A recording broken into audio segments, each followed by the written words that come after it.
হ্যাঁ, আমি এখন নিজেকে প্রকাশ করতে শিখে গেছি।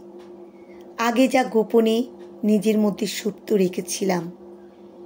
আমি লিখতে পছন্দ করতাম মনের এলোমেলো ভাবনাগুলোর কথা।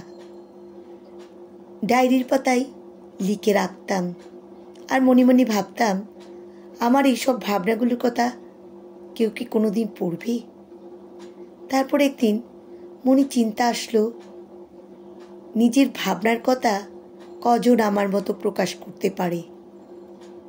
তারপর একদিন সামাজিক মাধ্যমে শেয়ার করলাম।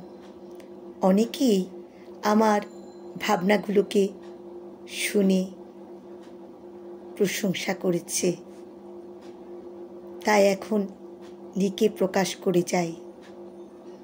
আর ভাবি, এই পৃথিবী ছেড়ে যখন বিদায় নেব, কিছু মানুষ তো অন্তত আমার কথা শুনে আমাকে স্মরণে রাখবে।